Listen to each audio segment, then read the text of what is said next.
Are we live? Are we live again? All right, here we are. We're live. Yes, November Livecast, episode 3. Welcome to the studio. Mate, do I say my name now? Good. You do it differently. I would normally introduce you, but you do your thing. You got that trademark thing going on. Yeah. It's your boy Loco TV. I know that. Bobby Couto show. And we have Colin Diaz. Oh, this guy. School Diaz, committee how member. are you? Oh, Diaz. It's My okay. bad. Okay. Diaz, a school committee elect, right? Yeah. Current member of the school committee. he's already there. And He's already thankfully, there. humbly, fully elected by He's the coming back. electorate. Yes. He's making a comeback run. And I'm happy for that. How about you? Yeah, I Excited. voted for him, so I'm Excited. Thank I'm you. glad to be here. Yeah, me too, I man. didn't vote Me for too. any other school committee people. Yeah. But I voted for you. That's amazing. I'm just Yeah. putting it out. Can I say something? Sure. You're one of the kindest people I've met through this whole campaign. Like, I met everybody. I went everywhere. And I will say this. Not everybody reached out to me to say hello, shake my hand and say hello, but you did. And I took note of that. You know what I mean? You were always very excited. And I'm like, wow, this guy's... He's got something, man. He's excited. I like this, you know. And we talked about it with Chris. Chris was on the last episode, and we were really excited about the young. Like, we've got some young blood. You know, we've got some new ideas. You know, and you've been in the city all your life, right? Bishop Yes. Conley, I did go to Bishop graduate, right? Like, I that's did. so you're here. You're receptive to the needs of the city. You know, and I've had the opportunity to be more involved now than ever before with all the politics of the city. But I'm always a little more sensitive to the school committee because I say to myself, you guys have to tread a very fine line, right? There's a line of politics, and then there's a line of just human services, right? Because you're in a realm where you're making decisions for children, right? You're doing literally doing the things that are necessary to propel our society forward, right? So I think politics is one thing, right? Like, we need the streets fixed and budgets and all that, but the actual safety and well-being of our children comes down to the group of people that we elected, and that you're one of those people, and I'm thankful for that. It's true. I would say it comes down to the individuals we elect and the individuals we appoint. Of course, the school committee, our number one job and our most important job is choosing the correct superintendent for the position, because that's the individual who is our chief executive who oversees the entire district. Our job, in which I'm hopeful with the individuals on this list, we have a lot of good individuals who were elected this time around. Mm-hmm. We can fulfill our duties when it comes to the budget, when it comes to oversight, when it comes to approving curriculum. So there's really a lot of important duties the school committee has, and I'm really excited to get to work with these individuals that were elected. Right. When I think of what you just mentioned, that's the day-to-day, right? You're dealing with the day-to-day. But you've been involved, like, this is your second time in, right? Like, you were already here at one point. Yeah, I can explain, because please. it might get a little confusing. That's to okay. some Yeah, people. we should. Yeah. Good. So, ran for office a few times now. The last time around, I ran for school committee. I came within 150 votes. I was 150 votes from Bobby Bailey, who I consider a friend. I have a lot of respect for, and I'm actually saddened he is leaving that time around. So this was 2023, November of 2023. The superintendent at the time, Maria Ponce, later in that spring of 2024, announced her resignation. Mm-hmm. We had a superintendent search, and Tracy Curley was chosen as superintendent, and again, I'm kind of saying, I'm simplifying it. We can get into it. Of course. And someone who I consider a close personal friend of mine and a colleague, Sarah Roderick, stepped down, and I filled the rest of her term, and just ran for a full 2-year term this time around. And the voters, and I'm very grateful for their support, chose me as one of their 6 candidates. Well, can I say that I think you earned some of this, and I just think to give credit where credit is due. I mean, I know that there was a big issue with asbestos, and I know you were involved in a lot of that and bringing some light to that and having some conclusions to that. Yeah, there's a lot of different issues that I wanted to tackle, and that was one of them, the asbestos issue. And that should never have happened. We have a school, RPA, and how many kids you have there, and I just don't understand how we had so many different basically paperwork failures for the most part, just lead to $80,000 in a fine that has to come out of the public. It's not right. It's not okay. Right. And a lot of that came down to we didn't have like a book. A lot of that came down. We didn't have a book of where we log the asbestos. That was like the main issue. There were some issues around like having like the proper signage posted around where the undisturbed asbestos is. There were some reports that were missing. That's all things that should not have happened. Right. So, and the reason why we're fine is because a few years earlier, the same organization came down, Mass DEP came down, and also at the time gave a warning to the school committee and to the schools as well, I believe, for that exact same building. Yeah. So that's why they came down on us harder. But that's just one thing. I think going, what I want to give myself credit for is I didn't come in and play it safe. I really came into the position. I really advocated. I thought I advocated well in certain positions and really, again, get questions answered to inform the public and to, again, what you mentioned earlier is be a constituent services for parents who, will, of course, reach out with concerns as well. Yeah. So, well, and you think outside of the idea that it's the right thing to do, right? Like, I say it all the time. You know, I grew up in the city. I went through the whole public school system, and I know for a fact my mom, single mom, every time she dropped me off, when I got out of that car, in her mind, in her heart, she knew I was safe. You know, and I remember feeling safe. I never went to school and didn't feel safe. So No? You must not have went to Cuss Middle in went to the late Morton. 90s. I went to Morton. Well, there you go. Yeah, I went to Morton, and you know, and I hats off to them. so did both my parents Yeah. as well. Yeah, they were amazing. And my brother. Amazing people there, dude. I had a really great experience, and I was just me. Like, you know, my older brother was much older. I didn't really have, you know, that parental, you know, mom and dad kind of structure. So the school was good to me, and so I know that she had that sense, and I would like to think to myself that our parents today drop off their kids, and they should have that same sense of safety, of security, of knowing that their child is going into not only an environment where the people around them care about their well-being, but that their environment physically is a safe one, like that there isn't asbestos falling from the ceiling. Like, look, I went to Durfee. I remember being in the courtyard. This is much younger than you, my friend, and throwing pencils, and the pencils would stick in the asbestos. Do you remember this? Oh, it might have been gone by the time you got there. Well, we used to smoke in the courtyards, I didn't too. last long We used to in high smoke. school This is either, how long so- ago it Yeah, was. my mom told me that you could smoke cigarettes In the at courtyard, Durfee. yes. And then This we'd is sit the in the 80s. lunchroom, bro. We would grab pencils and we would throw them, and they would stick in the asbestos. And you'd have like a little asbestos. Nobody knew what it was. We didn't know what it was. And so many years, you know, I mean, God forbid, like I hope nobody got sick from that. But at the end of the day, we didn't know what it was then. Knowing what it is now and being like, hey, this is danger. Like, we can't have our young children or young adults. Let me get up to speed. Yep. There's asbestos in a Fall River school currently. No, what the issue was, in one, I've heard concerns from a couple different institutions, a couple different schools that we're still looking into. There's no confirmed undisturbed asbestos currently, But they need to remediate. right? And I think the advocacy of members such as myself, Mr. Aguiar, and advocating once that $80,000 fine and the Mass DEP inspection report came out, in the administration, to their credit, also, but again, to their credit, but going back, this shouldn't have happened in the first place. Right. I appreciate you saying that too, by the way.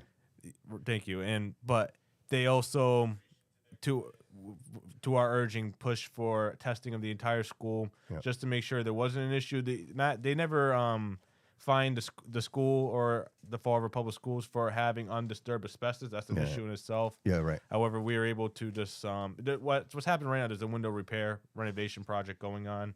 So, and it's an old school building, so they have to take out the windows and renovate. Yeah. And there's a lot of different processes that go into that. And a lot, because again, you're removing the asbestos that becomes disturbed, that goes in. Yeah, I do some of this. I'm involved in like some of our buildings. They're actually doing it right now, and we have older buildings. So there's a lot of paperwork, a lot of procedures. Yes, it's critical. It's important, and it's very important, especially when you have a school building where you have over 100 kids at once that could be in that building. And don't forget about not just the kids, but again, you have staff members, you have members of the public that are going in. It's important we keep them safe. 100%. And that's the most important. I'm sorry. Job of the school committee. Yes or no? There is asbestos in a school in Fall River. Yes? Or no? Undisturbed? No. To my knowledge. Undisturbed.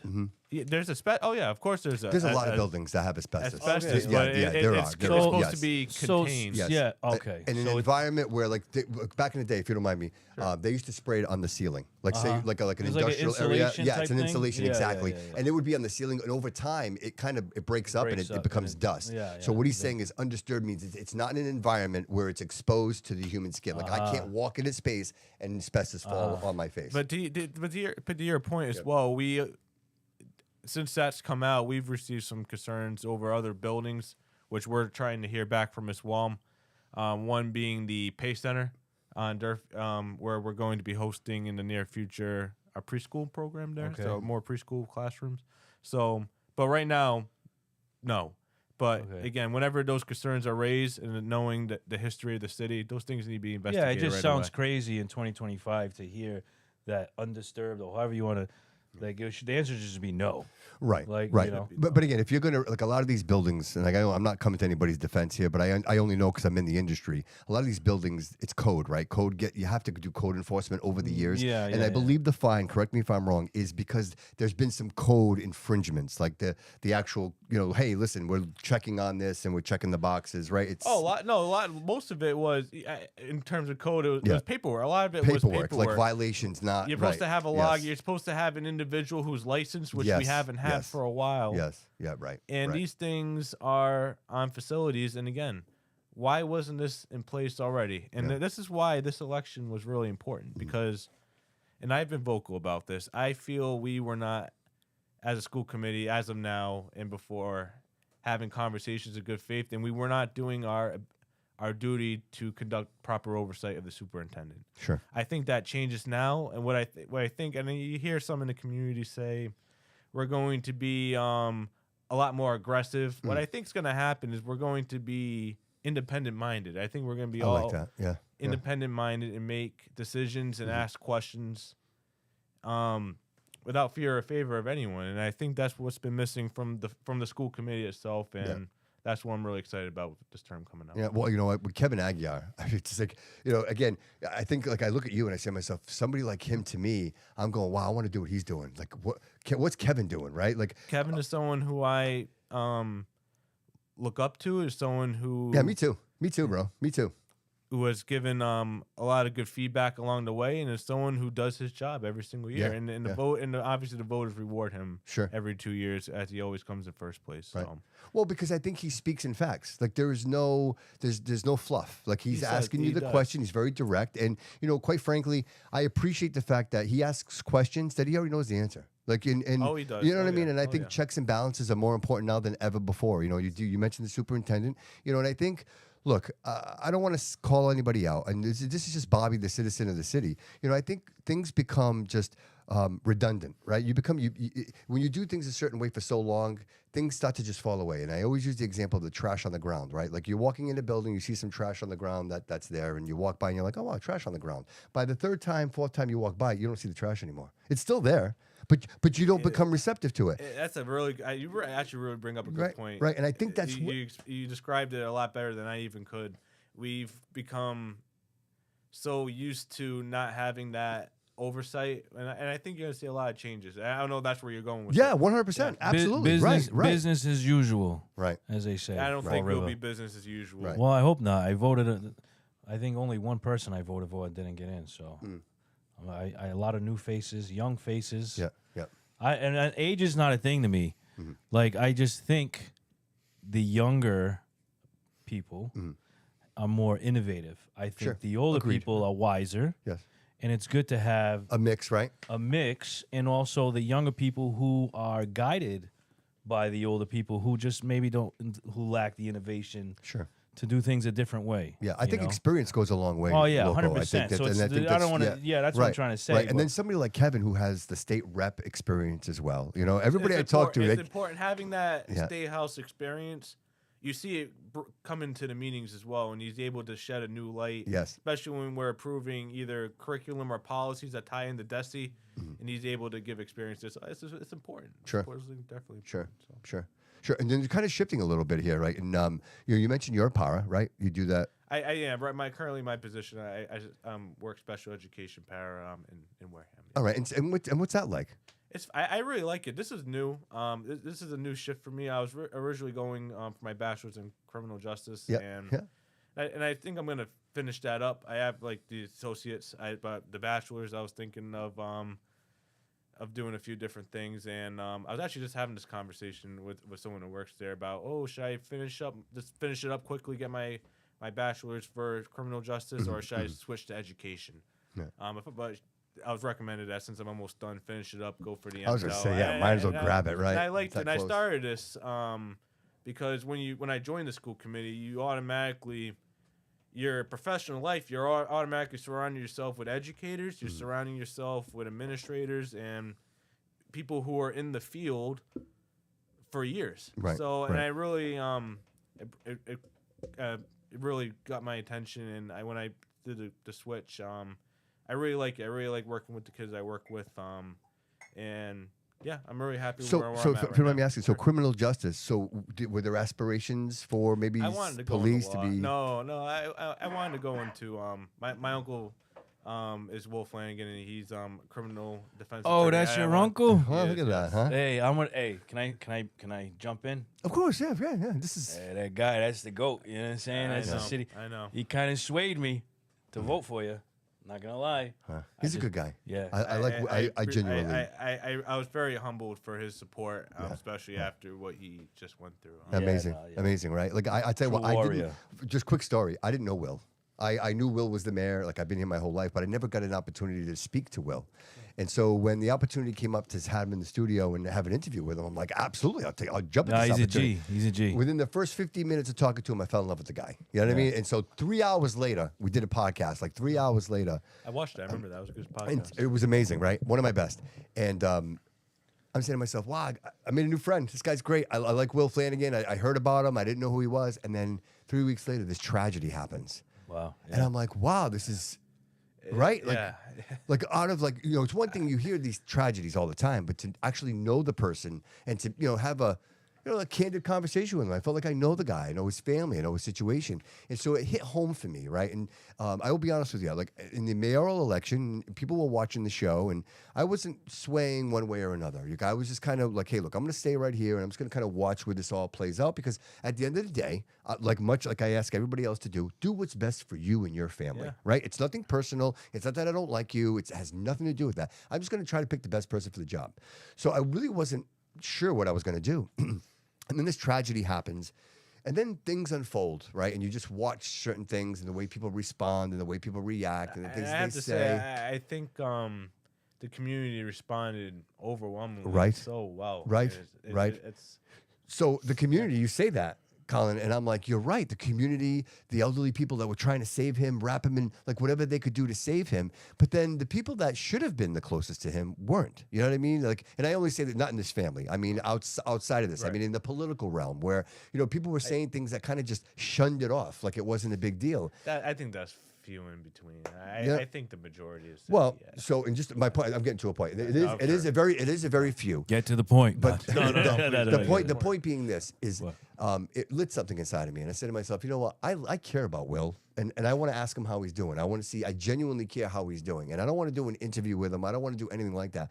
So anyway, I reach out to him, and I'm like, Will, I just hope you're doing well, brother. I didn't reach out. I didn't want to bother you. I know you're with your family going through this, and I didn't even press send yet. And he was already replying, Bobby, how you doing? I miss you. All right. He's like, I would love to call into the show. And that's just the guy he is. This guy's laying in bed, recovering from from almost to death, right? We're talking, let's call it what it Yeah. is, right? From my side of the world, as far as I know, and I might be wrong, the only mayor or former mayor to promote hip hop in Fall River and bring a major that. artist. We did a show at his place, and he brought Dave remember that. East. Dave East. I remember that. I was working there at the time. Okay. Yeah, he brought Dave East to Fall River. Like, I don't know.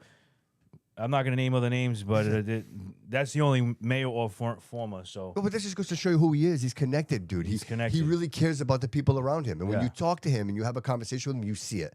it permeates out of him. Like he genuinely loves his community. He loves the people around him.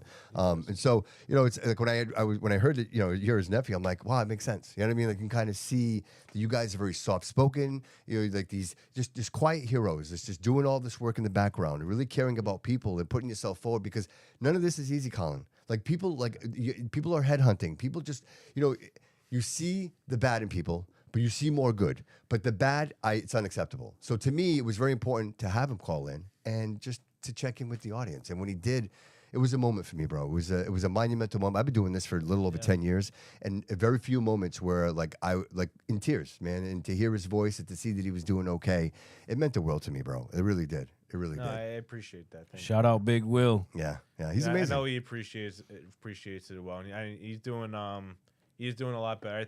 Me personally, just from seeing him, I think I see the improvements. And Sure. I think he came a long way. Yeah, and he's proud of you, man. I know he's proud of you, bro. Yeah, that's huge. Yeah, no, That's huge. Yeah, no, we talk often. Awesome.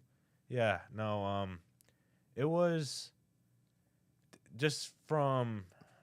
I was gonna ask you, like, how, like you hear this news, right? You get the news, you hear this. I'll tell, and it's so just trying to. Sure. 'Cause Sure, it was a really tough night, I would say, like emotionally. It's just one, he's your uncle, and two, he's like the mayor of the city, and love him or hate him, I think now most like he's like almost like a not folk legend, but like someone that People see Will. Hero. Yeah. Hero. Yes, yeah. So just like if it were just anything, and when I heard about it, I'll say the story. So it's a school committee meeting. It was the Monday. It was a school committee meeting, and we're just getting on stage maybe 2 minutes before the meeting was going to start. And I see it was I found out from the mayor himself. He was looking over.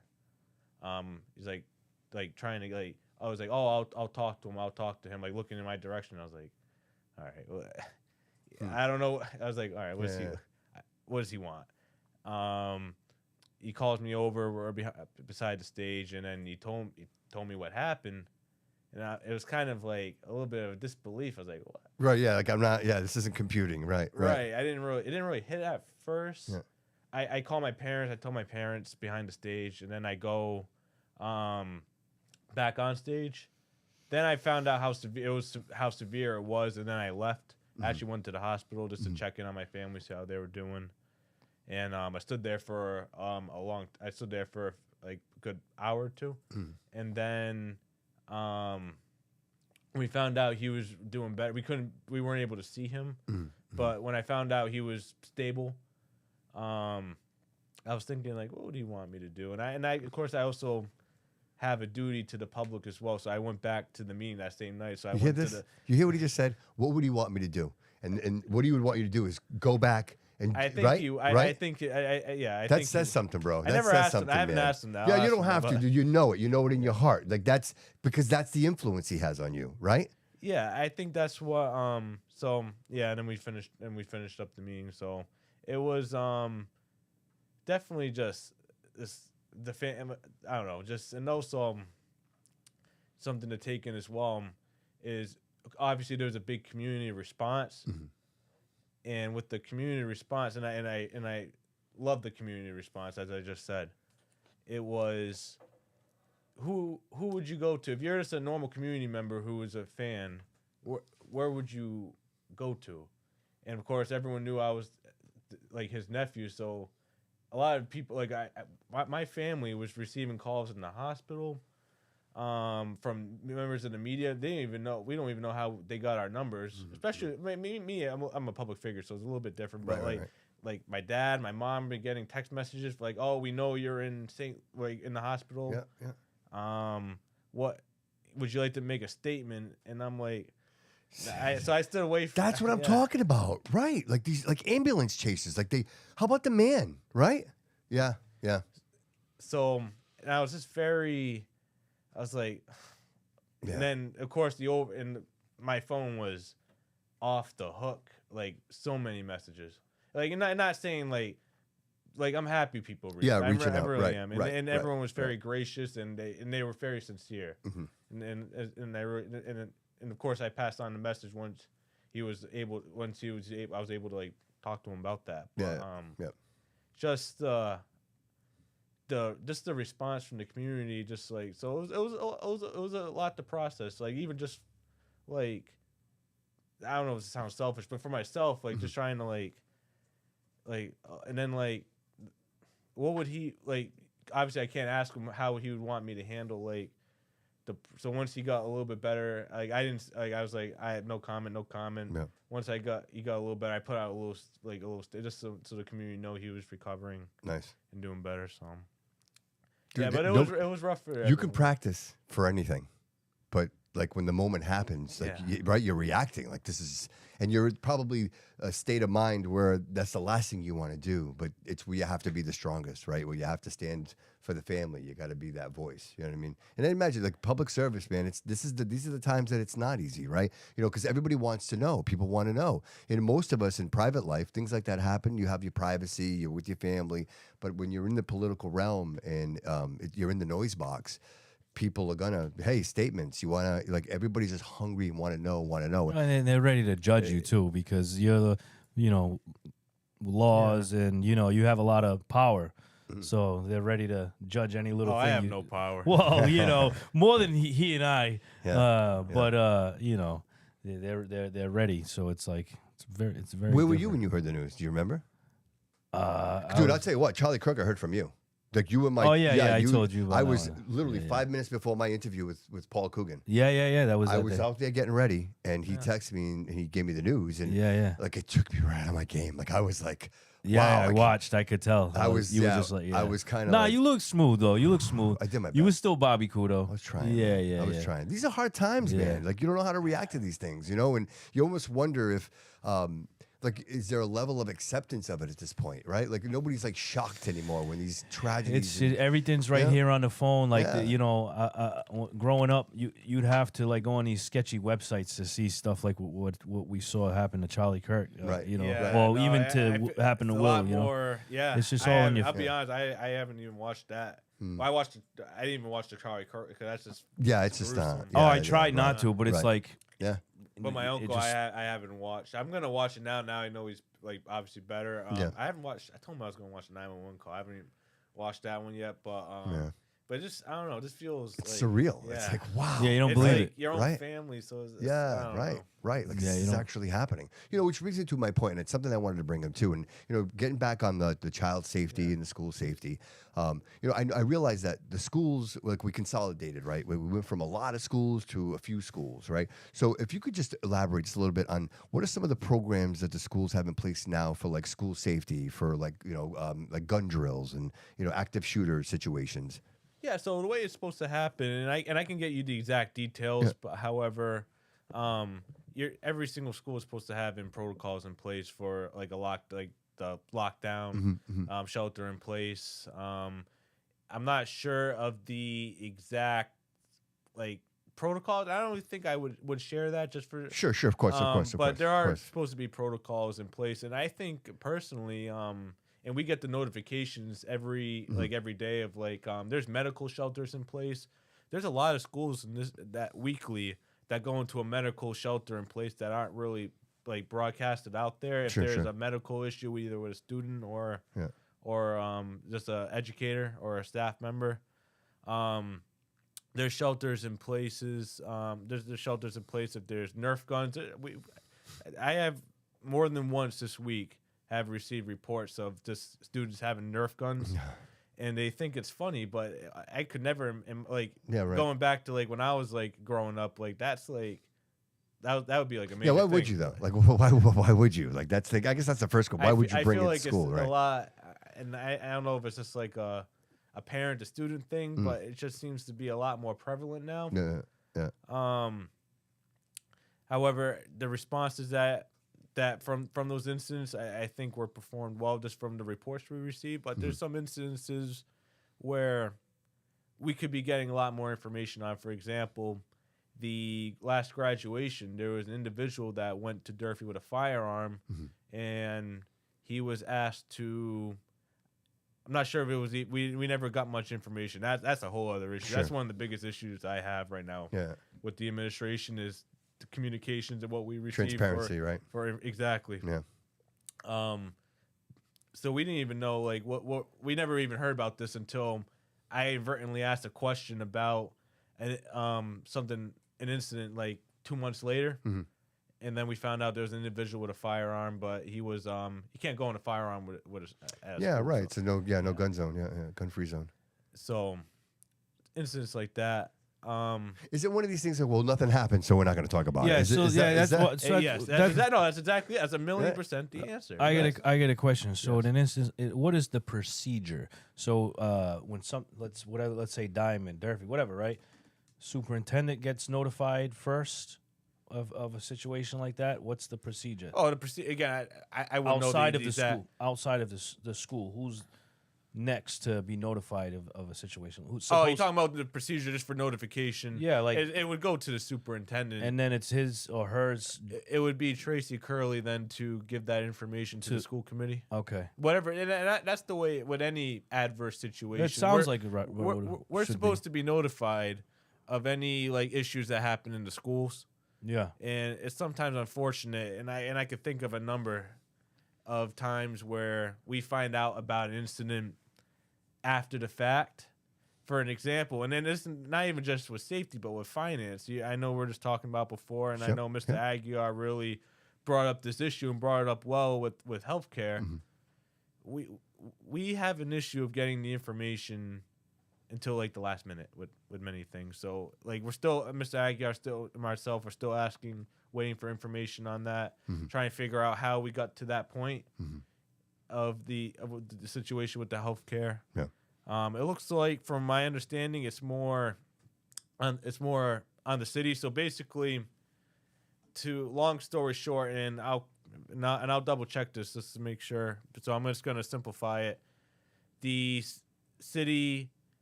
When the city pays for or covers much of the health, there's an indirect cost agreement between the school department and the city, and it gets a little bit murky on what's covered as net school spending and what's not. For example, SROs are paid through by the city, even though they work in the school. Crossing guards are paid through the city, even though they really help out the schools. Healthcare gets a little bit more murky. Transportation is paid through the city, directly through the taxpayers, even though it's transporting through the school. And that's an issue I also like to bring up with transportation, why and I don't mean to go off track. So, cause that's a question I receive a lot from residents in this community. So the issue with healthcare, with transportation, is we're supposed to fund. The state is supposed to fund that at 100%. So it's a mandate because the state has certain requirements around transportation of pupils to and from school, and because that's a mandate by law, they're supposed to provide the funding for the transportation, which is not funded at 100%. It's underfunded, which makes it an unfunded mandate. Okay. So last year, I pushed for this. The school committee passed, asked the city council to file what's called what's the exact word? An unfunded mandate petition with the state auditor, which would get basically, if it goes in our favor, we receive a determination letter, would open up a lot more avenues for funding to come in through the city, and that would help alleviate the burden. That's money that comes directly from the taxpayers of the city, and we can alleviate some of that burden on them. When this came forward, school committee unanimously, I know a lot of individuals say the school committee argues a lot, and sometimes we do. Right. However, that was one we came in unison, went to the city council for them to file, and it was referred to corporation council, and we still haven't heard back since. So that's one issue I'm really going to be tackling this year, because I think that's the one way that we can help with the transportation issue and at the same time help city taxpayers, which I think is what we all want. You So. guys want to take a call? Yeah. Let's do it. How about it, Haley? How are you? Hi, it's Haley. Hi, welcome to the show. Hi, Haley. how are you guys? You're on with Colin sorry, I Dias missed you. And Yes, Loco. I do remember calling. I'm sorry, I'm on break. I'm on break right now. I was supposed to be with you guys Oh, tonight. I remember. Yes, that's right. We worked. How are you, Haley? Good, good, good. Hi, Colin. Hi. How's everything going? Doing good. How are you? Good. Congratulations on Thank your you. win. Appreciate that. You're Thank welcome. You. Good. How are you doing? Good. Yeah. No, how's everything been with you? Everything's been good. How's your uncle doing? He's doing a lot better. He's definitely I would say like just seeing him, he's a lot better than he was last week, and last week he was a lot better than he was the last week. So I think he's recovering. Well, that's good. Great. Do you have a question for him?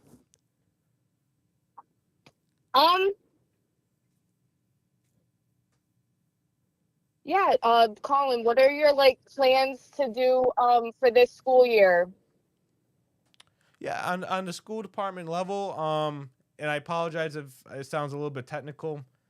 I'd say first and foremost, we need to do what we need to do is address some policies. Go right down. We have many outdated policies just from when we were kids in 2010 that need to be addressed. So that's one. Two, one I just mentioned is, again, to try and help the taxpayers. We need to really address transportation and address the indirect cost agreement that we have with the city and see how we can, again, help the city and also try and bring the cost down on transportation, and which I think we can do with advocating with the state and doing some things like that as well. And really just continue, I guess for myself, it's just continuing what I've been doing is speak with parents whenever I can if they have an issue or concern they wish to bring forward, and just try and help people. I think that's what we need to do there. And again, just work with the committee. Two more things as well. There was I'll send you this report, Bobby. I just sent it to the Fall River Reporter, and I think they're going to do a story on it. Mm-hmm. There was a report that highlighted many issues within facilities. Yeah. Thanks for calling in, Haley. We're going to move on, but thank you for listening. Okay, thank you. All right, got it. And HR. This projection is for this year, Mr. My bad. Sorry, yeah. Sorry, guys. Oh, that's a really good video. I got the next one up. I got it logged up. Got it. So there was a report within facilities and HR, which highlighted many different issues in terms of how investigations are handled, in terms of finances and asset management within facilities. So my position, and I said this at the meeting, Mr. Aguiar's not voting for any new raises until we have a new school committee. I concur with that, and I'm also personally not voting for any contracts for HR and facilities until we have a new school committee and we can have the appropriate oversight. Amazing. I like that. And I like again, what needs to really happen is we need some audits. And and I know people like to throw out audit this, audit that, but we have specific reasons for why we need audits. For HR, we've received many different complaints.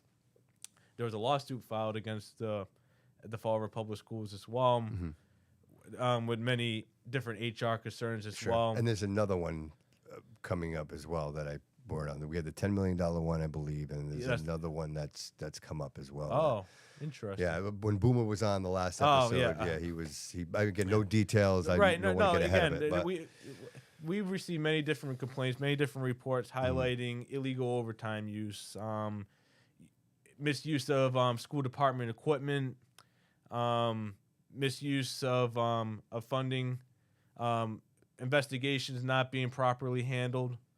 Incredible investigations as well that outside investigators have already deemed these complaints to be made credible. Wow. So there needs to be in HR and facilities comprehensive audits to see where our money's been going there. Yeah. And that's what I'll be calling for in the beginning, and we will follow it from there. Do you think it's fair to say it's a lot of complacency, right? So yes, just a lot of stuff going everywhere. Nobody's keeping track of anything that's going on.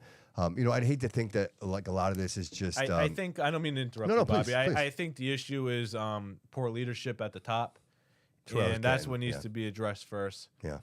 And at the top of what? The school department. And that starts with the superintendent. Superintendent, yes. Who is it again? Our superintendent currently is Tracy Curley. Yes. Never heard of and him. Again, that's not.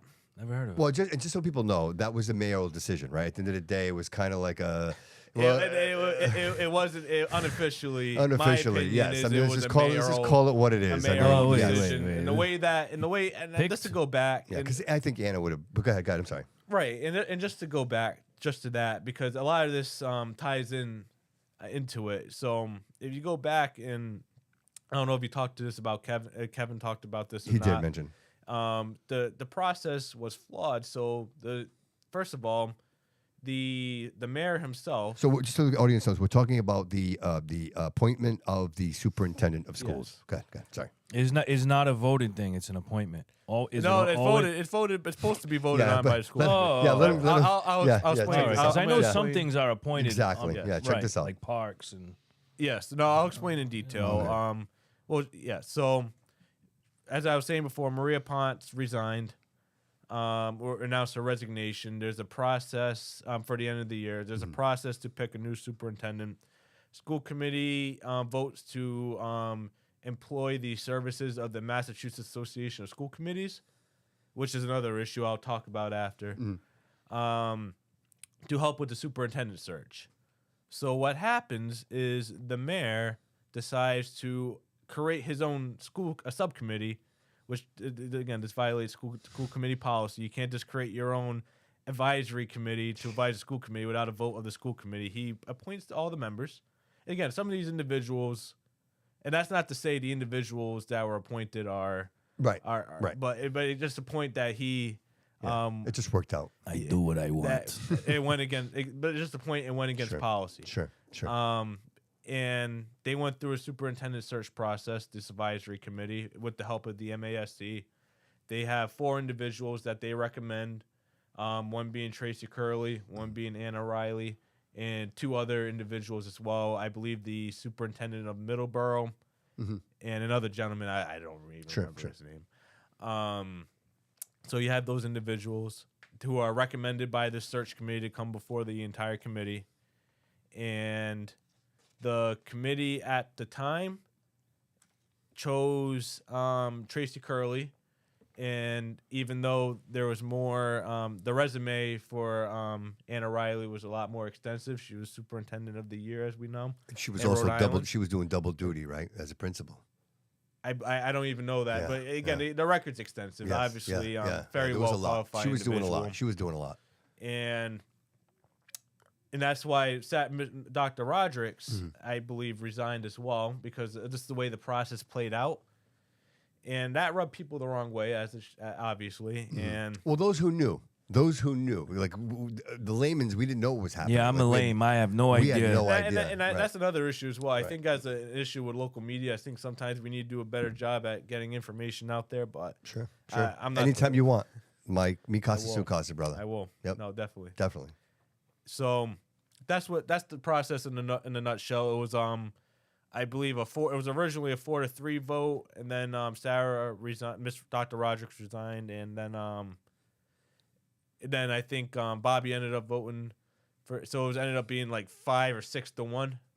It was just Kevin and Mr. Aguiar and Dr. Rodericks voted for Anna Riley, which I would have, if I were on the committee at the time as well, I would have voted for Miss Riley as well, or Dr. Riley. Everyone I've spoken to said the same thing.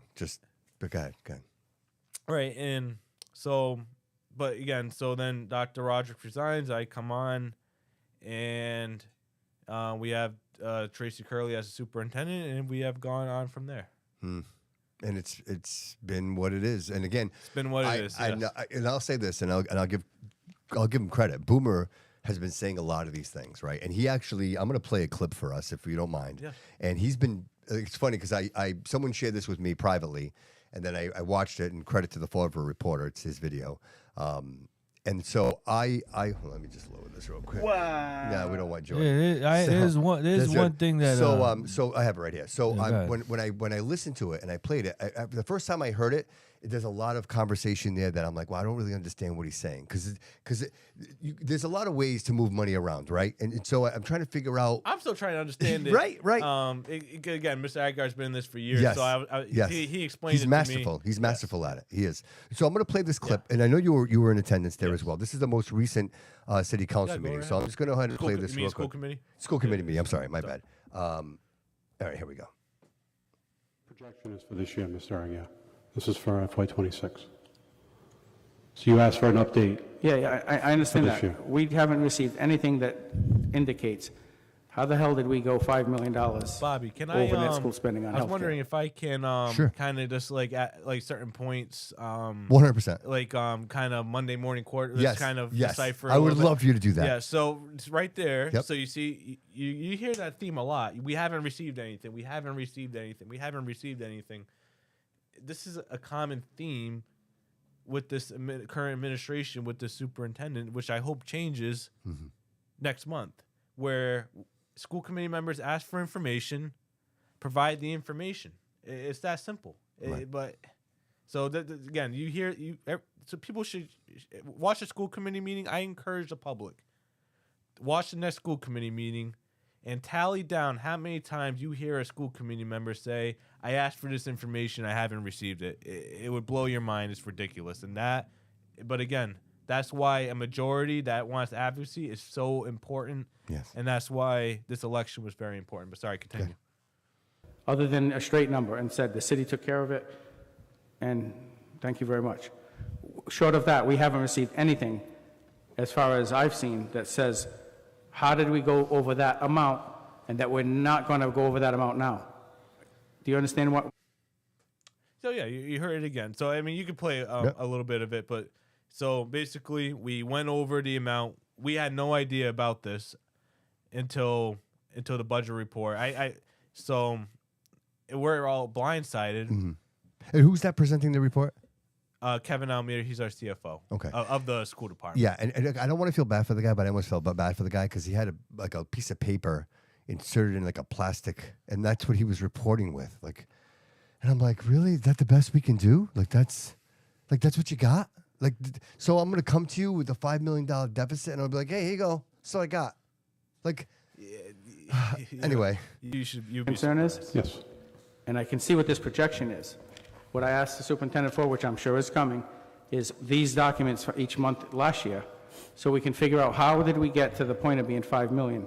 So there's monthly. We didn't just reduce- budget reports specifically for healthcare, and that's what he was asking for. So at some point, we suddenly just went 5 million over, and again, this comes out of the city side. The city paid this, so the CFO, Emily Arpke, went before the city council a few months prior, asked for a transfer, and didn't explain the reason why, or didn't fully explain the reason why. So this is coming out of the taxpayers of the city of Fall River. School department wise, it was paid for out of the budget. So we were covered. We went a little over 100%. That would be the net special school needs spending. budget. It comes out of the special needs budget. Yeah, it comes out of special education. Yeah. So Yeah. and it's unfortunate, but again, it was paid for. It didn't hurt anything. Special No, education. right. But because the city paid for Exactly, it. But exactly. It's more of you got to communicate to the public. And Right, again, right. I don't know why it wasn't mentioned. I understand we just had an election. Who did that have anything to do with it? Maybe. It cost by 5 million, I guess, is my struggle. Correct. So how? Other than hope, how? Like, how is it that we are at the love that point guy. where, what's the number in order for the city to be at net school spending right now at 100%? What is their number that they're going to pay in order to be just at 100%? What is their number on healthcare For this year, it's for the current year that we're in? $30 million, the number that's there. And that was the number that was budgeted when we passed our budget July 1 For this year, yes. for 30 million. Yes. And they spent 30 million last year, Yep. which was 5 million more than what was originally budgeted. So when we passed our budget July 1st, you're telling me that they increased the budget by $5 million to be at 100% in net school spending? What we've talked about and what we weren't getting credit for before were the reimbursements that you see at the bottom. And so the reimbursements at the bottom net out the number to 29.9 million. And that's part of what we've been discussing as part of the was right the first indirect time. cost agreement, that we should be getting those credits that the city's getting. And so with that, we are under budget. So we really went over by 5 million? With the new method, we would not have been over by the 5 million last And year. why yes. was this new method not told to the committee, or what is that? Like over the It years? was never something that was never communicated to us. I was not able to see the revenue side of things. How is that acceptable? Who's the guy answering the questions? Kevin. Answering the question, yeah, they're both named Kevin. Yeah. That's Kevin Almeida. He's the CFO of the school department. Okay. What I'm suspecting, and seeing when he said how he wasn't able to see the city numbers and the and I think something similar was said how I think there was a miscommunication between both CFO of the city and the CFO of the school department. Don't forget you had a turnover there. You had Bridget Alman originally. She I believe resigned or went to another position, and we had some influx, and I think that's why it's really important to keep your position staffed. Having this influx of city administrators coming in and out, CFOs coming in and out, having interims, and not having really permanent structure there. Right? There's no consistency, right? Exactly. Right, I think there's no consistency, and the communication and the plans might change as well. Which I think if you watch the budget hearing with the city council, I think you saw a lot of that. So I think some of this came down to the changing of inconsistent planning and lack of communication between the city and the school department. So, and you'll see it at the end of the video. That's why I asked we need to have we usually have a joint meeting once a year. We need to have one sooner than that. Sure. I think in January with the new committee, just so we can get some clarification on the healthcare going into this year and the and as I said, the indirect cost agreement, which again covers a lot of different again the SROs, it covers SROs, it covers crossing guards, and covers different things such as that. So. And the trust fund, and in full transparency, working with the treasurer, it was determined that we really should be getting those reimbursements. We've never got those reimbursements ever. Previously, no. So for years, if we did take these, they've been not giving us $5 million a year. For how many years has that happened? I couldn't tell you, Mr. Aguirre. And we still do claims? I'm sorry? So when we do the 100% of net school spending forecast, Yep. we still do claims at the end, like it's the actual claims of how much Yes. it's costing our people. Yes, we do. So you're telling me that at that time, we never took all these years? And I think sometimes in general, sometimes we talk with I don't know if the word's jargon, but we kind of sometimes say language that words. And I'm still trying to understand as well. But my understanding is that the claim is like the actual claims that people like. We go by the claims. Like if you're sick, you file a claim. For, Yeah, so right, that's right, what right. that's what we go by. So just so if anyone had a question on that. Never took $2 million off grant reimbursements. Well, last year, so I can tell you that the revenue last year was higher than the normal. But no, we never got credit for that in the past. So when we have these documents, it's never said grant reimbursements to try to net out the money? Just grant reimbursements. It's never those other. Okay, so the those top other one, items. because I recall Yes, seeing that myself. That's always there. Always Maxor rebates, 2.1 million. Is that for some prescriptions? there. Yes. So we never got anything, and nobody on our side picked it. But we got these documents that look like this. This is what I prepared. Oh, you prepared it. It's not Yeah. that And this was Gallagher after- doesn't give us something like that? No, this was after our meeting with the city.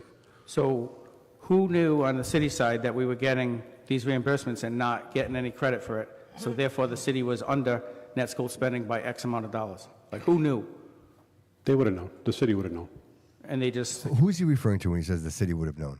He's referring to the finance team. I'm assuming he means the CFO, the treasurer, the auditor, the central team, possibly. See, that's the thing too. I'm glad you brought that up because that's very. And if I were to go back at that meeting, I would have clarified that. But I don't know. I don't want to play Monday morning quarterback, but. That is a really good question, like trying to determine exactly who, but he's referring to the finance team. But I'd also like to know if that means the mayor's office knows if like just not even just just to say, are you, Mr. Mayor, receiving like all the right. Are you guilty by information? omission? Like, do you know this information? You're not sharing this information? No, I wasn't even going with that. I mean, that could be it, Yeah, but right. I was also going with, are you getting the proper information from your Right. own Or do team? you not even know? Right. Yeah. Which, and I think in both cases they're not good. Right. In either No. case, one, you should know, and two, if you know you're not saying anything, not good in either case. No, and I had a similar incident with the city when it came to So current with the Pace Center, we just discussed them before, Pace Center is going to, we have the auditorium, the Eagle Auditorium in there. And we also have the Pace Center. We're also going to be using that for preschool classrooms. So there's an issue with the roof. And they're using the ARPA money still to this day to fix the roof. We've heard from the city, from the ARPA director, Kara Hum, during our city council meeting, that there's going to be more than just the roof, that they're going to be fixing some classrooms. And when we have a classroom size crisis in the district right now. We have classroom sizes that are over capacity at many different schools. Which is why it's critical the role that you play today, right? Right. It's very critical that we find spaces wherever we can. So it's important that we find out what classrooms are getting renovated, how many we can open up in the next year, FY27, FY28, FY29, without having to go to like a new school or renting out more property. Right. Just using the property we already have. So they came before the so there was an update during a prior meeting. This was over the summer, and I didn't like the response I got from the mayor.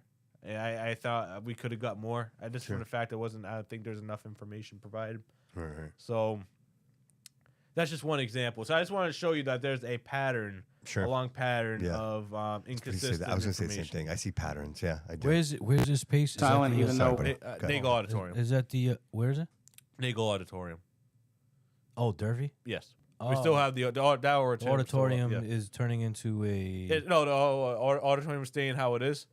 There's still some classrooms and some built space around it. Oh, around the we should be woodworking and all that. Yeah, so that auditorium's staying. That auditorium's actually very valuable. I actually just talked to someone from the Army band who gave me the whole rundown on how that auditorium is very useful, and there's certain characteristics about it that, and I can get you the exact it's historical. There's historical characteristics about it that shouldn't be touched. So, wow, it's like a monument, right? Yeah.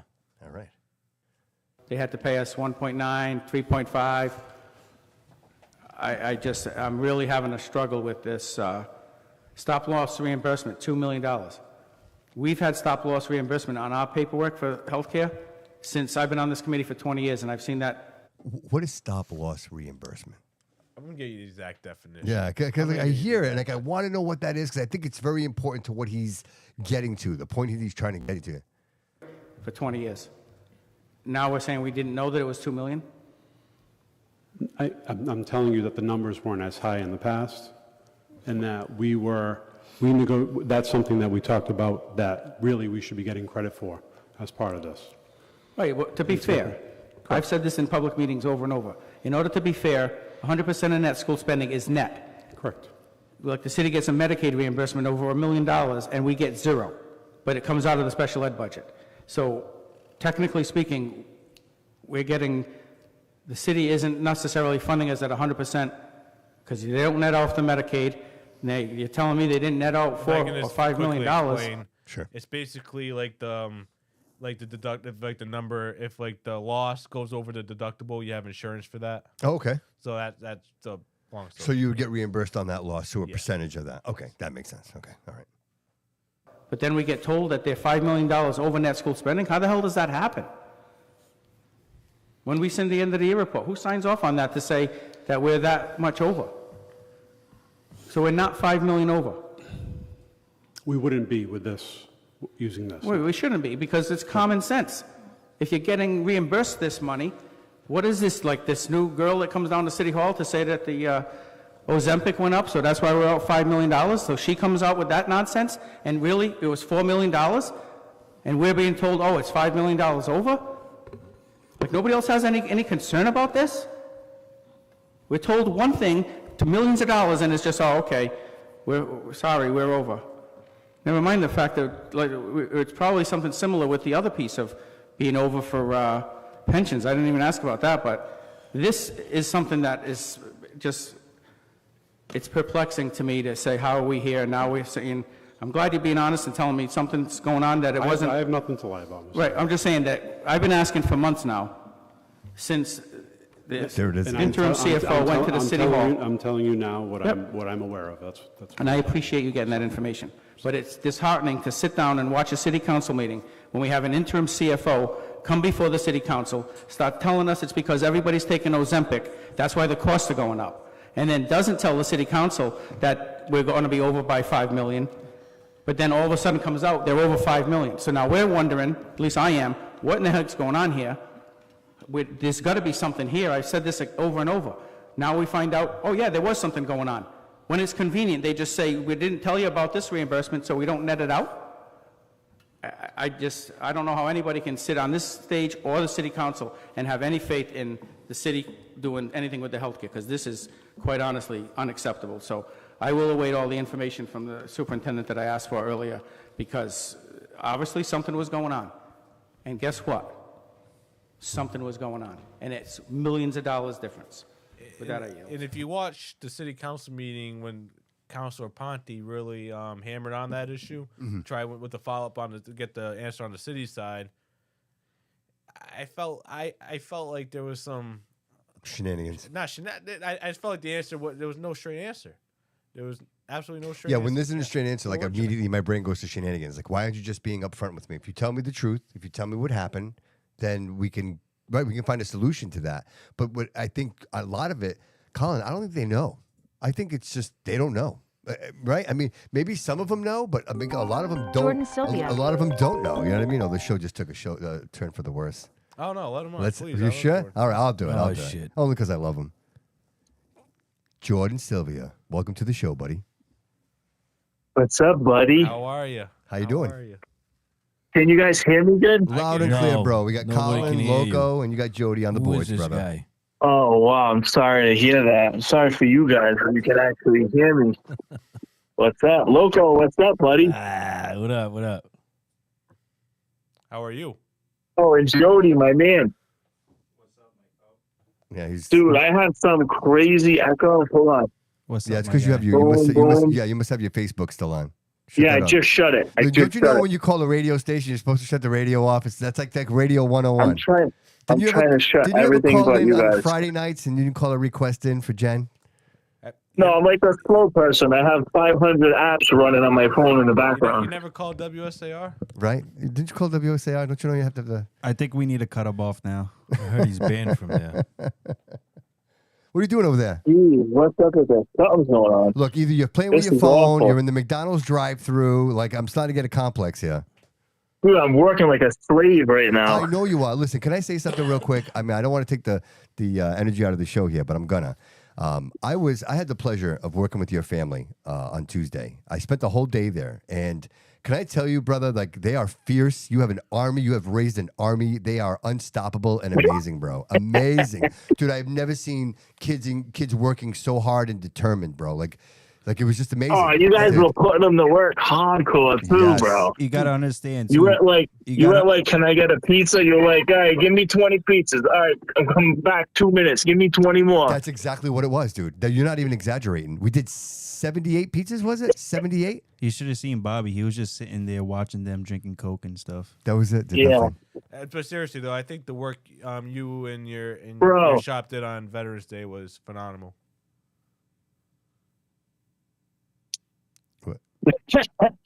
Yeah, I was working. He was working. Do we have Dude, your? this is What are you bad. doing? Are you watching? Hey. This? Do we have your attention? I don't feel like we have your attention. No, I'm working, Bobby. I'm working like a slave. I'm at a house in Rhode Right. Island, dude. It's nuts. All right. Well, give me Hold 30. on. Give me 30 seconds of your undivided attention because I got. Let me Colin do here. this, Bobby. Hold on, let me see. I'm just trying to find. Welcome to the show. I know, right? It's the Jordan. George Trying to show. get rid of this delay. I'm trying to get rid. Let me call you right back. Yeah, back. sure. Call me back. Will you just Call you right say- back. One sec. Were, Bye-bye. were we just admitting to child labor at Florentina? Child labor? I don't- Dude, they work hard over there. Yeah? they do. They work hard over there. Yeah, it's good. Child labor is good, dude. I Child started. labor is- Hey, I was 13 years old. Like my first Yeah. job was CETA. I worked for the city. My first job was for the country club. I was like 16. I was a Forever Country Club. My first Jordan job was Sylvia. community service. Should I give him another shot here? Should I give him one more shot? Yeah. All right. Only because Colin said so. All right. No wonder why WSAR be. All right, buddy. blocking We him. got you You. back. We got you back, buddy. All right, let's see if it does this again. Welcome back to my YouTube channel. I'm telling you, Bobby, it's on your end. I have every app closed, Yeah, and I'm just hearing a I can't hear. 15-second delay. Yeah, dude. You sure your Facebook is closed? I swear to God, Yeah, 'cause I hear everything is nothing, off. right? Everybody's good here. I've had a couple of That's calls all right. already. Yeah, I'm not sure, buddy. That's okay. Hey, real quick, bro. Go ahead. I appreciate the kind words about the pizza place. You know, yeah, it's definitely like it's a mad delay on me. It repeats everything I'm saying in every 10 seconds. But listen, Colin Dias, had I known Colin was going to be there, I would have called earlier. But that kid has my respect so much, bro. Of all the politicians in Fall River, he knows how I feel about him. I just love the kid. And he's trying to get financial literacy brought to the kids of Fall River. And I've been saying that will be the one game changer that will fix the city. Yes, what he's just referring to, what Jordan's referring to is superintendent is considering. Oh, I apologize. The superintendent is considering bringing on the book Rich Dad Poor Dad, and I know Jordan's been advocating for that. So. Yeah. Oh, that's awesome. They should all read that. I've read it. Actually, when he came into the studio, he brought me a copy, which is always great to get something like that. But that's an amazing book, and I think we should. I think that should be something that, look, again, I keep saying it. Give children an opportunity to know what's out there. If they don't know that these are opportunities, if they don't know, listen. I wish, and you know, it was a different world for me, right? I lived in a world where we were told work. Go to work, like even in some cases, quit school and go to work. Like, but it was the textile industry. Like everybody was making a lot of money with Quaker Fabric and Swan Finishing, and like there was all these factories, so the jobs were there. As time goes on, a lot of those jobs, Quaker Fabric leaves, right? There's no more Quaker Fabric. You have all these positions that are gone, and now people are kind of just sitting there going, like, well, what do I do now? So I just think if you're giving the children an opportunity to do other things other than just grabbing jobs that are available and inspiring them to say, hey, you know what? I can be a musician. I can be a chef. Bobby, the only thing worse than not getting an education is getting a bad education. And I know that's going to piss off a lot of people, but I think that's what we're doing in Fall River. Yeah, well, and I think a lot of it, again, having a new school committee in place, having a lot of younger minds in place, you know, and then you having, you know, the people with experience like Kevin. I think all of this together, I think we positions us in the best way possible at this point, right? Like where we are right now. I you know, I can't say that everything always works out the way you want it to, but I'm very optimistic that the people are in place now, you know, have our kids' best interest in mind, and you know, I think they're worthy of an opportunity to like again. Like How Kevin, about this, bro? How about this? You're assuming the people making the decisions even have the capacity, right? Mm-hmm. Like my thing is like, show me the results. Show me you have financial literacy success in your life. Mm-hmm. Then I'll start to think you even know what you're talking about. And I'm talking about the people who run the schools. Mm-hmm. Paul Coogan himself. Right. Right. Well, I mean, again, when we talk about establishment, long-term establishment, I think things just become normal. Like it's just done this way, and you're doing it this way for so long that it becomes normal. You know what I mean? And now we realize that these are the consequences of doing those things that way. And now we're looking going, wow, where did all this money go? And why do we have all these lawsuits? And what do you mean there's sexual assault in the schools? Like these are things that are beyond acceptable. Like it shouldn't even, right? You know what I mean? They haven't even, this lawsuit, and I'll be completely honest, the $10 million lawsuit, we've had zero conversations about that lawsuut. The mayor won't let it happen. Wow. The administration won't let us talk about it. And that needs to that's the type of nonsense that needs to change. Right. But see, in that, and just kind of talking about the establishment, there are people involved in that lawsuit that would make him not want to talk about it, right? And I think that's part of the problem. And again, I'm not calling anybody out. Is this still the asbestos one, or is this no? One? This is a sexual assault allegation. I thought that, the freak-offs. Loco, the Diddy freak-offs. Oh yeah, get that baby oil. And there were some names there. There were some people that are named in that lawsuit. That it's a huge Guys, let me Bobby, let me end on this one thing real quick. what's going to happen? What's going to happen? We're going to get normal people that don't go to those meetings. The last meeting I went to when I saw Colin, the night his poor uncle got attacked, there was nobody from the public there. There was a couple candidates for school committee and a bunch of people who work there. If I say a bunch, there was like 10 people total in that whole auditorium. We're going to fill up those auditoriums of regular people, and we're going to steamroll all the politicians and force them to do what we want them to do. That's the only way it gets fixed, bro. Yeah. Well, and I think if we get the right people in place, they're going to want to come along, bro. And it's not so much having to force them. Yeah, as long as we're fighting for the right thing, people will come along. 100%, dude. I believe that whole. I love you, brother. I'm going to let you guys go and listen on Facebook. I appreciate you, brother. Yeah, Colin, I love you to death. Loco, I love your antics too, buddy. I want to talk to you soon. We need a special pizza Later, over at the guys. shop. We got to call it your boy Pizza. Loco And special. Jody, I'm seeing Jody at my house this weekend. He's coming over. Oh boy. Oh, there it is. Later, guys. See you later. Bye-bye. Listen, Peace out. can I segue into something that got mulled over, and you're really good at your job, so I'm just letting you do your thing. And so we were talking before about monies, and I'm be honest, I'm just drinking this tequila. I'm fucking lost. I don't even know what the money's. Okay. The 5 millions and this and that. But I did hear something that I know very well, Ozempic. I heard that over and over again. So what is this? We spent money on Ozempic in Fall River? I think that's what I actually don't know. That's one of the things I'm trying to figure out from the city side is what we've done. So, again, the city, that's something that the city pays for or pays most of it. Mm-hmm. So Yeah, it's even though the school department, a lot of it's paid through the city. And that's why through the indirect cost agreement. I know it gets convoluted. And I'm still trying to learn much of it myself. But like I said, there's certain things that the city pays for that you would think or make the argument one way or the other that it should be something that the school should directly pay for. Right. And as I mentioned before, the SROs in the schools, crossing guards, and I can send you the list. I have it on my phone. Like the actual agreement hasn't been updated since 2018. So that's one thing that needs to be addressed. That's one of the things I said for year one with the new school committee that we need to renegotiate with the city. Colin, who paid for the Ozempic? The taxpayers. And who took the Ozempic? Students. What? No. Hey. No. What? I just want like 6 months worth. I got a little bit of a. I'm messing with you, bro. I'm messing with you. I heard Ozempic. I didn't. What? It was just an example. You know what? Let him answer. I think the city paid for Ozempic. I think it's to help with because you don't have to pay for other issues. Like if you have like a weight issue. Yes. It's a health concern, so it's actually used as a medicine. In some cases, the city will help. It will help. Where? What do you mean where? What do you mean where? Who? The city's buying Ozempic.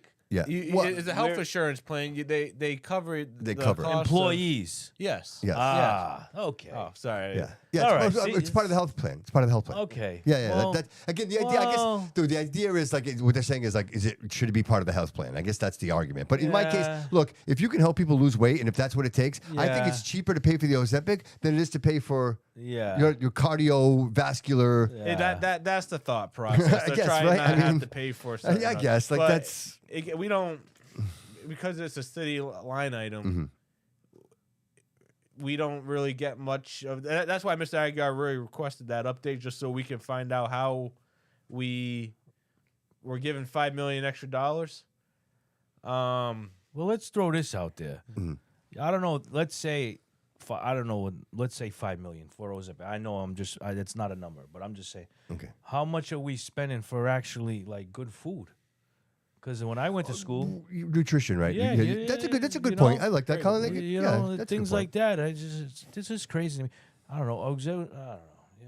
Yeah, no, I know what you're saying. Like there should be nutrition in schools, and I know okay, Ozempic. It's a beautiful thing. Yeah. No, it is. Yeah. I hung out with a guy. His name was Fat Joe. Now he's Skinny Joe. So. And he'll live longer. He's gonna live longer. Maybe we don't know what the effects of Ozempic, but no, but it's just crazy to me that you got these other countries where they go to the cafeteria and they're eating better than I do. I went to Japan, France, in 24. So much different. The school systems, and we're eating the most processed garbage. You know, like when I asked my kid what he got from school, I got a bologna sandwich and tater tots. I'm like, what the hell? What are you in Dartmouth House of Correction? Like, Yeah. what? You know, it's I think it's a state of evolution. You know, when I say a state of evolution, I think, as time goes on, we learn. You know what I mean? Like, what we knew in the '60s, we thought was good. Like doctors were prescribing cigarettes in the '60s. You know, in the '50s and '60s, and now obviously we know better. Like, it's not really good for you. And I think much like the schools, it becomes a process of just providing something as opposed to saying, hey, this milk is this healthy for the child, or are we just giving them milk, right? Yeah, no, and definitely I recommend to parents if your child tells you something about the meals, if there's like unprocessed food or undercooked food, please make sure you report that to the appropriate individuals to take care of that. Colin, how does that work now? Where does the food come from? Is there an organization that we hired that? Winston's. Okay. Yes. And they're contracted to provide us with food for all our schools. I didn't know that. Did you? What know did that? he say? Worcester? Winston's. Winston's. Horrible. Winston's Culinary Group. Yeah. Get rid of them. Are they horrible? I don't know. I've The never eaten the food food. in the school Have you is eaten the food in schools? You can have an opinion if you've eaten it. Have you eaten it? It's been a while. Yeah, I haven't eaten. Dude, you know how much it's But wild? it's still bad. I know When you're 22, bro. I but have a the kid in school in high committee, school, and he tells me the school's disgusting. The Nah, food's- yeah. that's different. He goes Yeah. to Diamond. Yeah. Shout out Diamond, great school, but the food is ridiculous. Oh, Diamond. I don't know if they could be. That's different, I think. Yeah, they could. No, they could be with Diamond. I'm not sure. Yeah. Oh, because it's vocational, it's different. It's a different budget, It's a right? different school system. Yeah. I mean, Okay. yeah. It's like state, right? State? Is it state? It's a regional school district. So Because Kevin mentioned it. Because you can't. Did you know this? You can't offer the same programs in Durfee that you Yes. do in Diamond. just discovered that. So I'll tell you one issue that's coming up that I think the community should know about. There's going to be for the CTE program, our vocational program. There's going to be a straight lottery to enter into the when you enter in, they kind of filter you and see which one you'd be at the starter program to Okay. see which shop you'd be best with. Okay. That's going to be a lottery. That's not going to be based off of which it kind of Merits? was. Yeah. Not merits. No, it's not good. No. And I think there could have been a weighted lottery where you take in some merit, and it was worth having the conversation. Sure. Do you guys find that, like, not to cut you off, that's but are you finding that more students want to attend Diamond than Durfee? Is that always like, is there always so in other words, I'm not sure. are there kids, like, I'm sure is there an overflow of kids that don't make it to Diamond, right? I guess that's my question. I think there's definitely kids that don't make it to Diamond because they had higher standards, but this is a state mandate. Yeah. From DESI that Sure. they're redoing this year. We have to redo some of our like the policies around vocational. So that's where that came from. You just brought it up, so that's why I wanted to mention it. This is a segue into another something I hear a lot about. Obviously, Colin, you're a great interview, by the way. I'm really enjoying this, man. I just want you to know that. Yeah, this is great. I got some more school stuff for you, so keep going. So we have our school department budget hundreds of millions of dollars, and our test scores in reading, writing, math, science definitely need to be a lot better. And we discussed that at the last meeting. And the question that I receive is, why are we approving all this money to the schools and we're not getting the best bang for our buck? And they're right. So me as one member, when we received this curriculum that's $2 million, and we look at the data and the scores are plateaued or they're not improving based off of the investment we're making in the curriculum. Yeah, you're going to question the curriculum. And right? I'm just not going to vote for it. Right. And again, it comes down a lot of it to accountability, and I think a lot of it also comes down to making sure our educators are taken care of, taken care of, and they feel like they want to be here, create an environment where they want to be here and they want to thrive. I think really goes a long way as well. So, yeah. So no. To your point, there's a few curriculums already where different programs where I'm not going to vote for because again the data doesn't show it. And if you're not going to provide the correct answers, I can't vote for something if I don't have like. Oh, 100%. I almost look at it like I'm a juror. Almost, you have to meet a reasonable doubt to get my vote for something. That's the way I approach the position. Sure. Sure. Colin, I just want to ask you like just a pretend question, right? Just a pretend question. So like I'm one that believes that if you give children an opportunity to do what they love most, they typically will take that opportunity. Like I think they're just drawn to it. They don't even realize it. It takes no effort, right? Like if you love doing what you're doing, it takes no effort. So like when I hear that there are kids that want to get into like a vocational school and there's no room for them, I say to myself, well, much like I didn't know we didn't have a trauma unit in the city. I had no idea until, Will had that tragedy New happen. Bedford. It's Trauma's in in New right. Bedford, It's yeah. in New Bedford, and in here we have a population of 100,000 people, right? And how is it that we don't have maybe another vocational school, or maybe it's Diamond number 2, or like realizing that again? They cost money. I Oh, think the bottom, 100%. yeah. But my point is, I don't know that a liberal arts degree helps anybody, right? And so I think if you just go through the process and you graduate, then you just graduate. But if you had somebody in a situation where they're like tradesmen and they're doing something with their hands and they're actually learning a trade that will feed them for the rest of their lives, I see the value. But I in feel that, like right? Durfee's always had that though, the trades, right? I mean, it's I not feel the like way. it's been. Yeah, I feel like it's a lot more now. But I think it's a really important point, and I think if you show interest, you're going to see expansion. I think the CTE program overall is really good, and it's something that we cherish as members of the school committee. I think I can speak for most members when I say this. Yeah. It's something we want to see expanded and kept around. Sure. So I think if there's interest, you're going to see a program expand. Obviously, with Diamond, it's a regional high school, so you have representation. You have members. They have their own school committee where they're actually appointed. I believe 2 or 3 members are appointed by the mayor, and every other town has an elected position where you can run for Diamond School Committee. Oh wow. So Okay. that's the way that works. And there's different funding formulas for them, and those get intertwined as well. Especially like the charter schools, they take away from the public schools. Yeah. You like the charter schools? I'm not opposed to them. I Can- I'm fine with the ones we have now. Can you get my daughter in? She's starting school Well, next 'cause year. you know what? I don't Actually, I asked Loco to No, come he here brought it today up to me, man. because he's exactly the example. So I'm the guy. Loco has a young daughter who's going to be entering the school system, right? Next year. Next year, and he has a son Who's leaving this year. leaving this year. So he's got children at bookends, and I really want what a great opportunity to be here and share your experience of what it's been like for you in the school system. I know you Diamond, right? Your son goes to Diamond. Yeah. But nonetheless, Go Bengals. what's it been like for you, bro? You know what I mean? And like, do you have any apprehension about putting your daughter in the current public school system? I honestly, I have no complaints with my kids, and it maybe because of my past and how I was the complete wrong model for a student. So I've raised my kids the exact opposite, and they're great kids. So I don't really have any complaints, I guess you could say. But Your daughter's starting with preschool.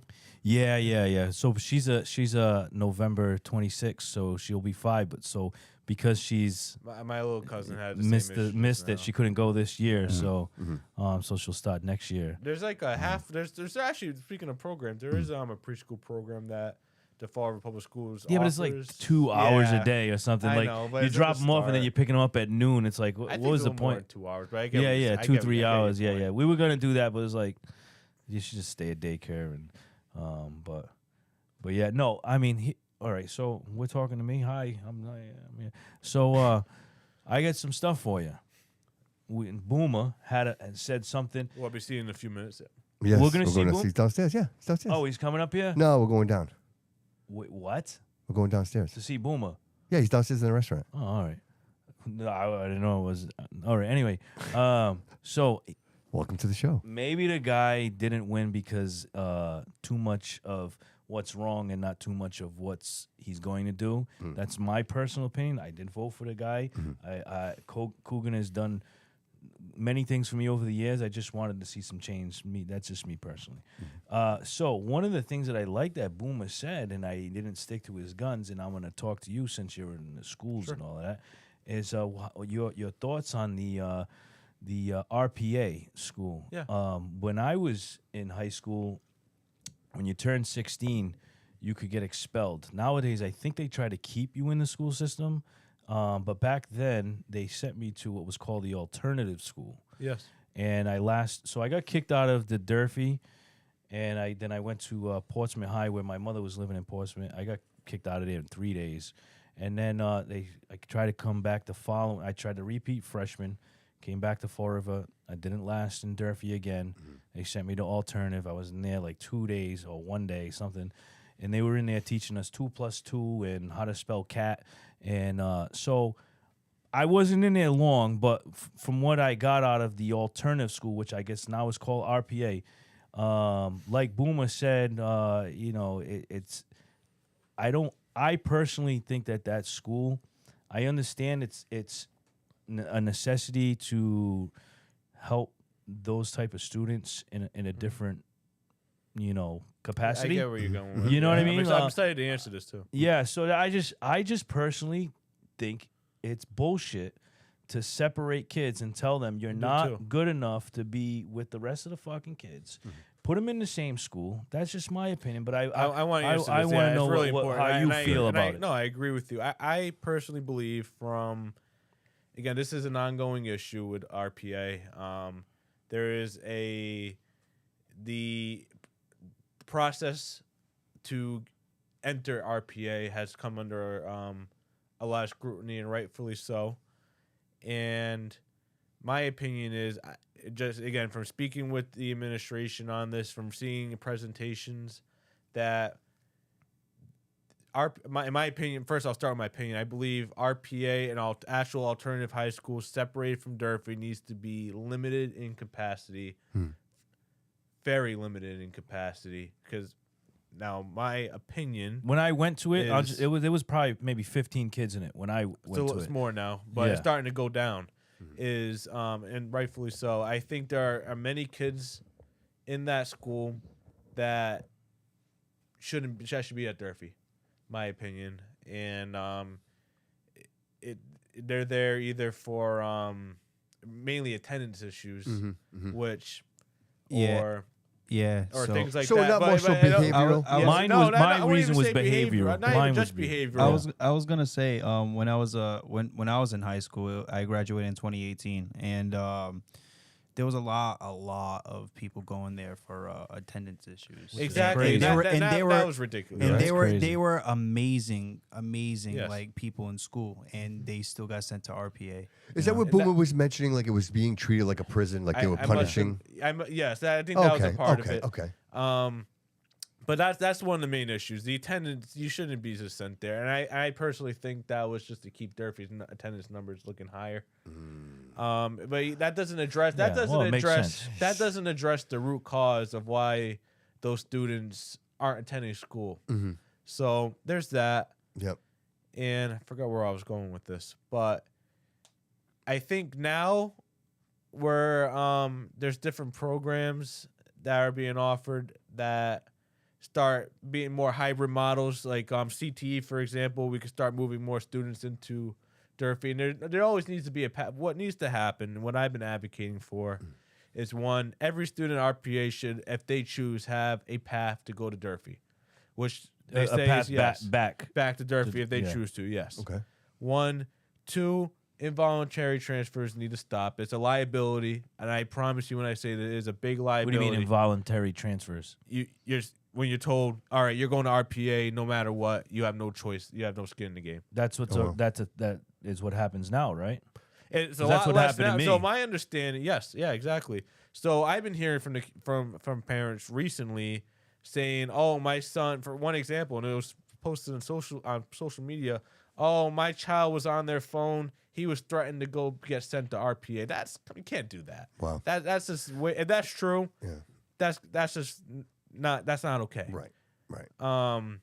It's not what the school was meant for. I think if you either have some sort of felony record or there's a violence, there's a risk of harm, I think RPA in a limited Yes. sense is okay for Yes. that. Yes. But I think for most of the students that attend there, I don't see. I personally don't see the need. I think we need to be more inclusive. How long's it been there? How long's this RPA been there? That's my old Because I remember Cuss it being middle. cuss. before It was cuss when I Yeah, remember yeah, being yeah. cuss. I was born in 2000, so Oh, before then? It's been before then? I know it's been around for years. I Yeah. think so. No, I wasn't. It wasn't there. Yeah, it wasn't Because there. I went to alternative Yeah. after. Because I 2000. remember I never heard about like I was young. this I was either RPA. really young or not even It was on born. Dwelly Street in the early Oh, 2000s. okay. So they moved That it over there. military or National Guard base over Oh there. yeah. I know That's exactly what where you're it talking was. about. Wow, What's the graduation or success that's funny. That's exactly what I was rate gonna there? ask. Everybody, because I have a cousin I gave who you the exact number, he's early 20s, so I know he got either kicked out or didn't. He didn't finish high school, but he was in the one that's at Rock Street. I can get you the exact numbers. They're nowhere near Durfee. However, I believe I could say this that it has been improved. The graduation rate has improved. Yeah. And who's in charge of that? Who like, is there like It's a the principal. It's a so school. they have their own principal? Yes. Okay, I wasn't sure if it was part of an organization. Yeah, but- it used to be Kyle Riley who I All thought right, did a really okay, good job there. Okay. And now it's a new lady, Stacy Monet. So, but that school is all. I just want to be clear because Sure. I don't know. That school is all the bad kids. Is it? Or No, is it's not. It shouldn't be. No, it's not all the bad kids. so not at all. special Not at special all. needs is not at Durfee. Is it in No, RPA too? oh, you're talking about special education? No, that's throughout the district. You do have special you do have either inclusion sub-separate throughout the entire district. You have classes at Durfee. You have classrooms spaces at Stone. The therapeutic day school is more that's a little bit different. That's more of a therapeutic school. If there's or students get sent to collaboratives. What's that? A collaborative is a school specifically to help with like either severe behavior or severe medical issues, and so. But that's something we need to crack down on as well. Is we want to definitely help our students in house if we can. Right. And I think our assistant superintendent Lori Oberchain, she does really good. Like I'm confident in her leadership in leading that department. Definitely, still we have a lot more work to do in terms of increase the numbers there as well, like graduation rates and like the test scores as well. Sure. There's some work there, but So listen, I want to put you on the spot, bro. I'm a sports fanatic, and he mentions the Bengals, right? And Yeah. Hilltop is kind of in my blood. Tomorrow for playoffs start tomorrow. Diamond Bengals first round. So I know that the sports program is a big deal, And do you feel, Colin, that we're investing enough into the sports for our students? Because I know that there's a lot of need, and this is probably like the lowest of the important things, but no, I don't. Watch me now receive like concerns, but I don't hear many concerns. Yeah. Obviously, there's the 6 man. I think and I guess like you said, it's not like something we hear about. The most, right. But I don't hear any concerns in terms of lack of sports. I mean, I've heard a complaint or two along the way, yes, but it doesn't really come like up right now. Because when I think of Fall River, like that's a big part of what we are, right? Like the Friday nights and everybody in the Yeah, I think stands those and are still watching the going well, Hilltoppers yeah. and all those things. And I think that's so important. Like I don't know that it gets enough publicity, right? Like I don't think everybody knows when the games are happening, and it just to bring people together. We have all these great. Right, like the new Durfee, we've got these great. Right. So why not have everybody show up? Why not create situations where maybe there are some food trucks and we're making a big deal of the Hilltoppers playing the Whalers like it used to be, right? If the Hilltoppers were playing, look back in the Heron days, if it was a Whalers Hill, forget it. Like the whole city shut down. Like it was a big deal. Now I think it's not. I think we need to build more camaraderie. I think there it is. That's it right there. That's what it is. And I agree with you.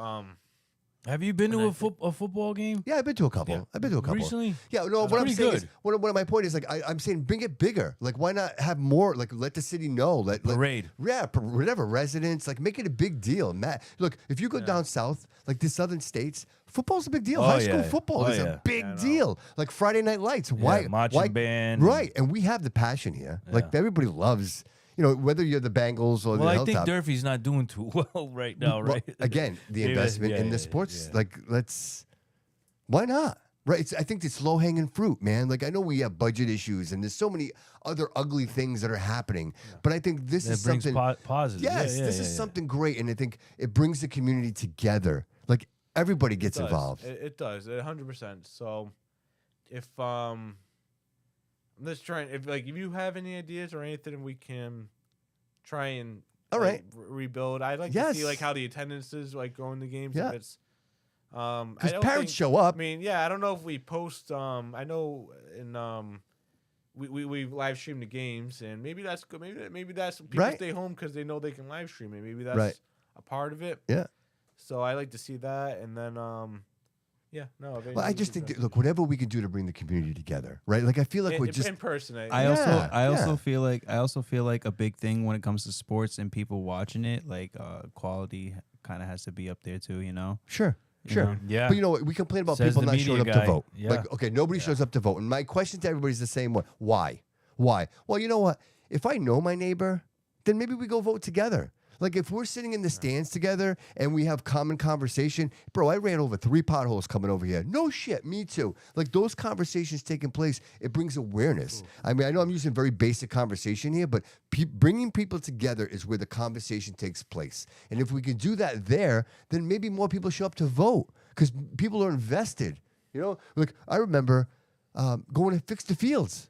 Like my kids weren't even playing sports, and I would volunteer, and I'd go to Columbus Park, and I'm over there with a rake, and I'm like, it was community. I knew the people and around I me. think we do have. Maybe they're not advertised enough, and Yeah. I know some people say we shouldn't advertise but I think sometimes we do. Community. How about vendors?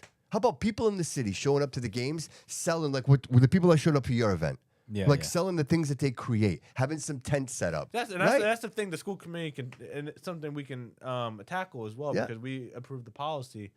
It's one issue. I don't mean to sidetrack. No, please. However, I have an issue with the amount of fees we charge for the use of schools. Okay. Obviously, you should be able to pay for the services if like it's custodian security. You need those things, and that should be paid for by the vendor. But we go beyond that to make profit, and I think we go a little overboard with how much we're charging community organizations to use our facilities. And I Right. think that's something we could look into to again promote more events to take place within the community. I know Sure. a dance studio, for example, I know a dance studio that had to pay an arm and a leg just to use one of the middle schools, and I looked Yeah. at the price for one night. It would You're blow like, your why, mind. It would right? blow Why your would mind. they? It Right, was right. thousands more than what I thought. At that point, just for one night to use a facility. Yeah. Just So I'm going to come at you from the artistic side because I'm in the art community. So there's been this thing that's been bounced around with some politicians called Fall Rivers Got Talent. And the idea, and I'm not going to name any names, but the problem in the city is follow through, by the way, which I have a lot of. So anyway, the idea was a collective that I just was like, yeah, I'm going to be part of that. But it wasn't my idea, so that's why there was no follow through. So maybe I'll take the reins. But anyway, that you have to pay to use these schools. To me, that sounds crazy. When you do something that is positive, like Fall River's Got Talent, and you involve 6th through whatever 12th grade, things like that, and you shouldn't have to pay for that. Yeah, the heat's on those anyway, things are right? supposed to go before the school committee, and we do have discretion of waiving certain things as well. We have an issue of not following policy, another separate issue. Sure. But to your point, that's something that should come before the school committee. If it's something that's going to benefit kids, as you're saying, then no, definitely. But just in general, I agree with you. We charge way too much for use of facilities, and that's something that needs to be addressed. Well, like the Battleship Cove, for example. Like I don't know who controls that or where the money goes, but I think that's private. okay. Well, Aaron Bernardo, like one of the coolest events I have ever attended in the city was on the bow of that ship watching the boxing match. Like the sun was setting, the place was packed, people were happy, having a great time. I'm like, this is Fall River at its finest right here.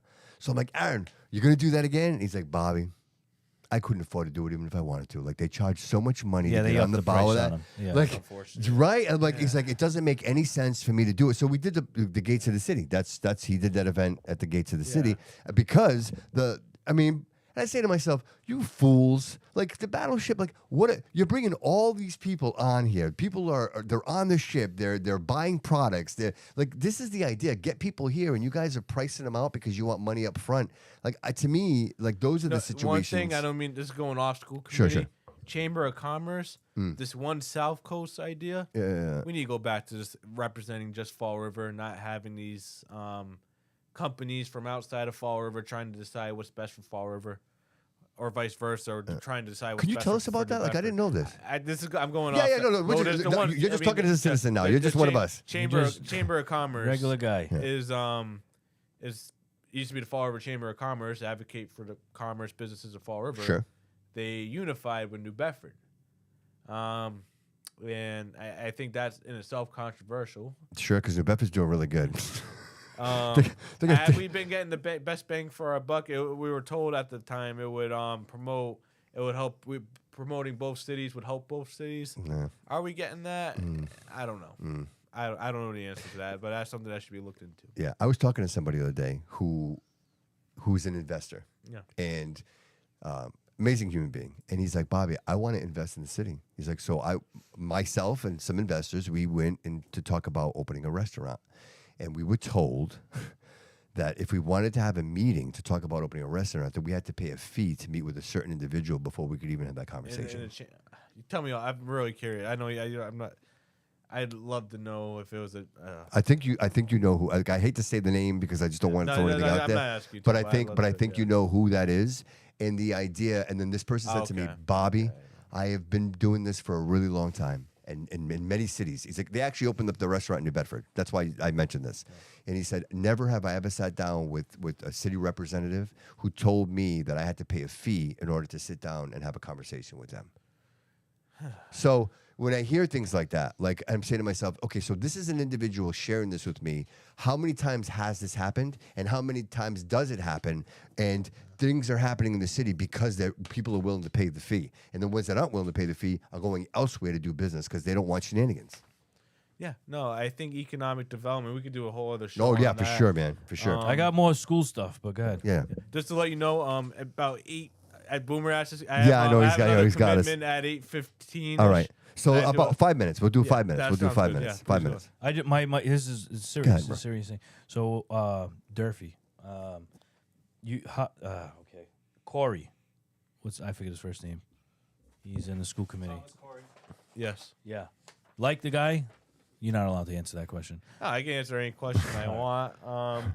We have sincere disagreements on policy. All right, we'll leave it at that. We'll leave it at that. Sure. I don't want to dig too deep. That was he. So he is the Corey sister dad, right? The singers. Yes. All right. And Cool. I think they're very good singers. All by right. the All way. right. Yeah. So here I'm not gonna talk about. So when I was in high school, there was a group. He ran it, and another individual called Paul Lee.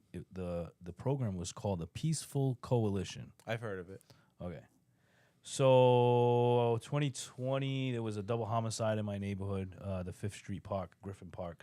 And everybody in the city, the Channel 10, everybody wanted to come to our neighborhood organization, our meeting at the Corky Row, and give their 2 cents on all kinds of random stuff that had nothing to do with the murders. And I brought up, like, hey, what happened to the Peaceful Coalition?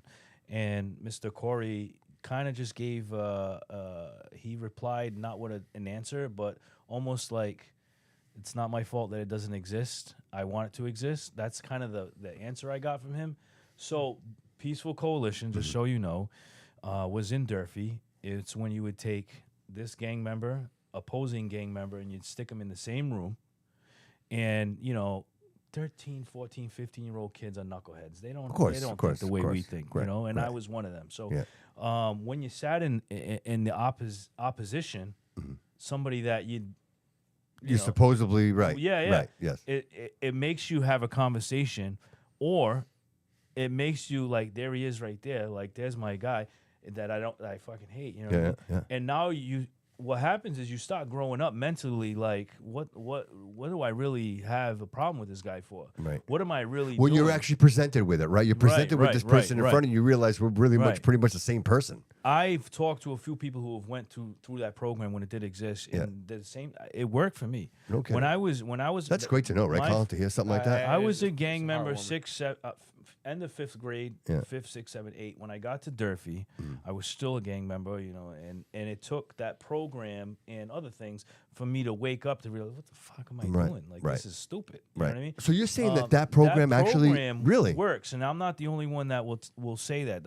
I know a friend of mine who works for Fall River Recreation, and he said the same thing, and we bonded over that. Dude, thanks for sharing that, bro. That matters. Yeah. So I mean, a program like that, I mean, why do we have anything like that? And I think the answer is no. But Not like that. No, not like how you described. We do have because gang violence is big in this city, guns and So I'm sorry. Go there ahead. is youth court. We do have a youth court program, which has, from what we're told, it has positive numbers, but nothing like that. And I think, especially now, I think that's something that should be considered being brought back. You have youth court, Yes. like legality. No, it's a program where it's a court. You plead to a certain charge, and it keeps you from going to real court. Oh, okay.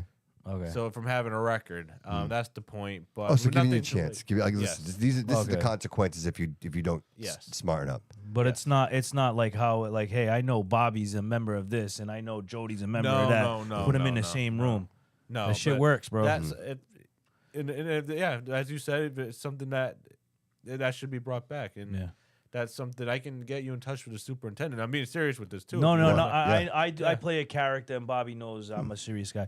That's something that I've talked to a few people, and I think I would love to be a part of it because I know I experienced it, and I know it works. I think I know the right people to get you in touch Wow, with. that'd be I'm great. serious. So That's amazing. We'll link. I love to hear this. Like the thing's actually happening. You know what I mean? The direction doing this. I've been saving this. I was letting you do I your love thing. it. Perfect. Colin, I have to mention this because the audience would be mad if I didn't.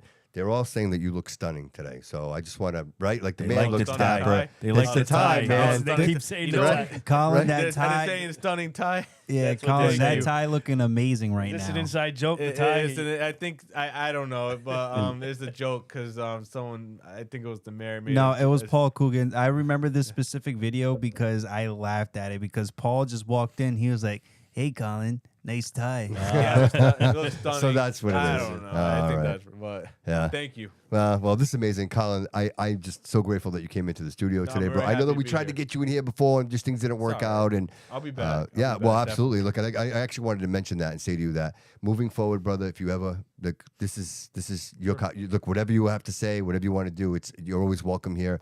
I appreciate the fact that you're so candid with us. I appreciate the fact that you put your hat in the ring and you're doing this, and you're in it for the right reasons, brother. And I can feel that. You know, and as I say, one thing that I'm blessed is that I can sit down with you guys and have these conversations and really feel the energy and realize you can tell when people are bullshitting you, man. Like this is the way it is, and I feel like that's not happening. I feel like everybody's in it for the right reasons. People care, and I think the citizens should feel really good about the people that are in place in the school committee right now. And I think you should look forward to January. yeah, right. I'm We all excited. are. I'm excited Yeah. for it. I am. I'm excited for it. And For the school committee. yeah, and so like, and walking out of here, Colin, is there anything you want to say to the constituents? No, I want to thank you, Bobby, for having me on Thank you, brother. and for being candid and for having a very relaxing environment. Thank you, your boy Loco.